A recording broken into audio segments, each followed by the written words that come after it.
오늘 본문 시편 109편은 하나님께 억울함을 호소하며 하나님의 도움을 간구하는 탄원시입니다.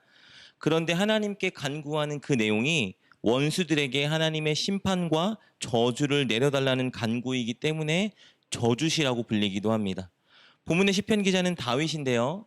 그는 잘못한 것이 전혀 없음에도 불구하고 원수들에게 까닭없이 공격을 당하고 있었습니다.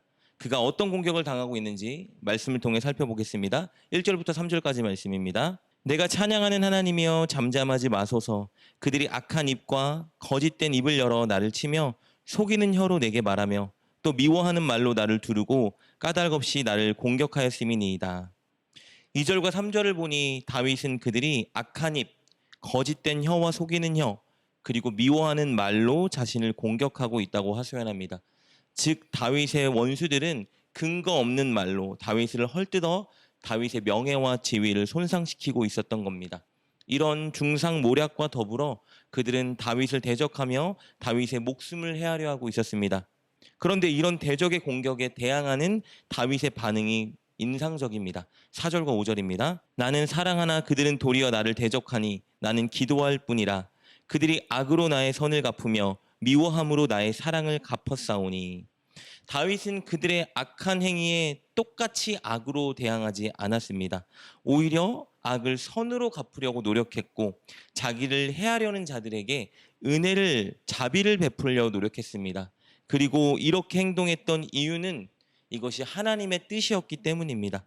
그러나 다윗에게 돌아오는 것은 더 큰 비방과 더 큰 공격이었습니다. 그래서 결국 다윗은 보복을 시작하는데요. 그 보복은 하나님께 기도하는 것이었습니다.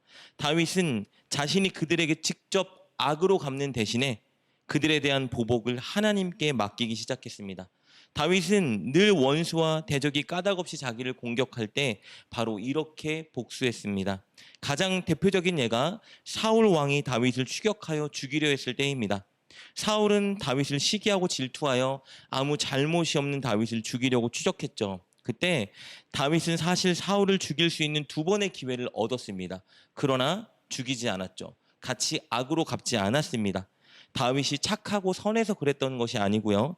그것이 하나님의 방식이 아닌 것을 알았기 때문에 다윗이 똑같이 악으로 갚지 않았던 것입니다. 대신 다윗은 하나님께 보복해달라 간절히 간구했습니다. 사울과 그의 편에 있는 자들에게 복수해달라고 하나님께 간구했어요. 많은 시편을 통해서 우리가 그 내용을 살펴본 바 있습니다. 이어서 다윗은 이렇게 하나님께 그들에 대한 보복을 간구하는데요. 그 보복에 간구하는 내용을 우리가 살펴보도록 하겠습니다. 너무 심하다 싶을 정도의 내용으로 복수를 간구합니다. 그 내용이 6절부터 19절까지 기록되어 있는데요.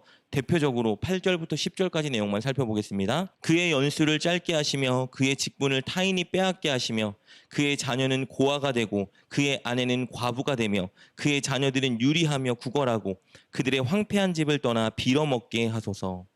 다윗은 자신을 까닭없이 비방하고 공격하는 자들이 일찍 죽게 해달라고 간구합니다. 그리고 그들의 높은 직분이 남에게 빼앗기게 해달라고 간구해요.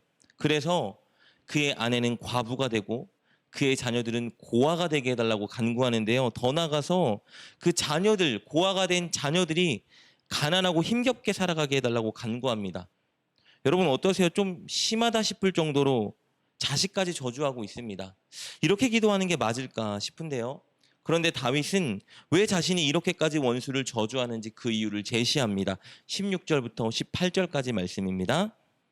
그가 인자를 베풀이를 생각하지 아니하고 가난하고 궁핍한 자와 마음이 상한 자를 핍박하여 죽이려 하였기 때문이니이다.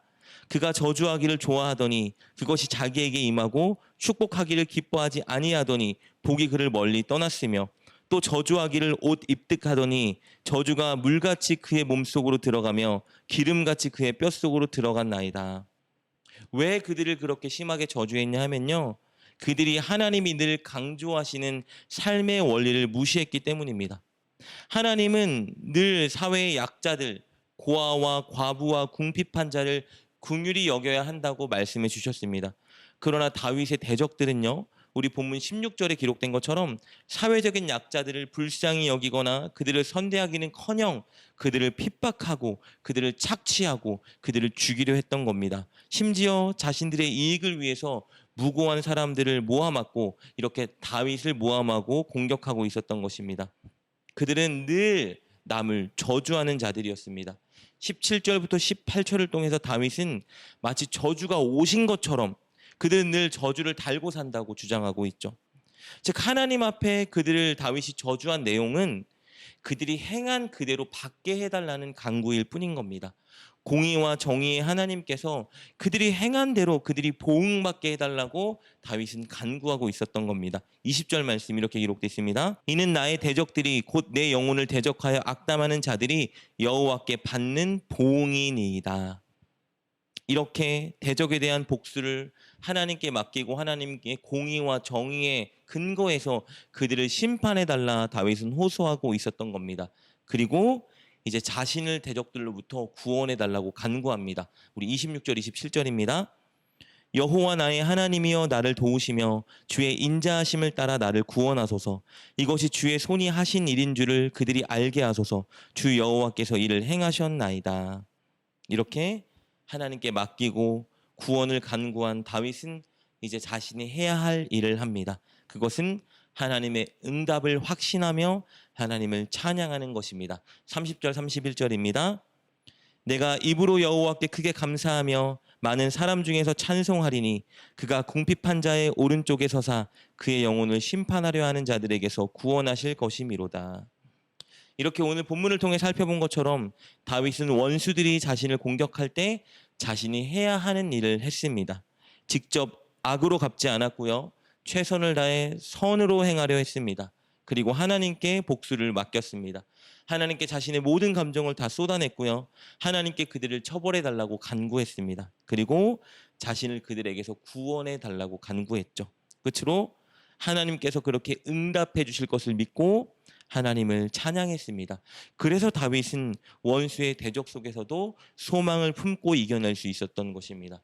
사랑하는 여러분, 누군가 우리를 힘들게 하고 대적할 때 우리도 다윗의 모습으로 반응해야 합니다. 똑같이 악으로 갚으면 안 됩니다. 우리는 하나님을 바라보며 선을 행해야 합니다. 그것이 우리가 해야 될 일입니다. 그러나 동시에 괴롭고 힘든 마음을 하나님께 다 쏟아내고 그들에 대한 복수를 하나님께 맡기면 됩니다. 그때 하나님은 우리의 마음을 위로해 주시고 하나님이 가장 좋은 길로 우리를 인도해 가실 겁니다.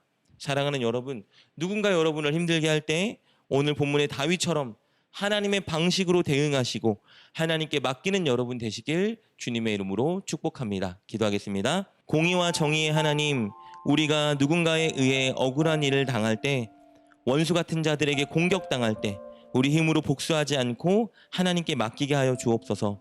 선을 베풀고 하나님께 우리의 모든 감정을 쏟아내며 복수를 하나님께 맡기게 하시고 우리의 기도를 듣고 가장 좋은 길로 인도하실 하나님을 확신하게 하여 주옵소서. 소망을 품게 하여 주옵소서. 예수님의 이름으로 기도드립니다. 아멘. 오늘 말씀을 통해 깨닫고 결단한 것은 무엇입니까? 그것을 붙들고 하나님께 기도합시다. 그리고 그렇게 실천하며 하루를 살아가는 여러분 되시길 주님의 이름으로 축복합니다.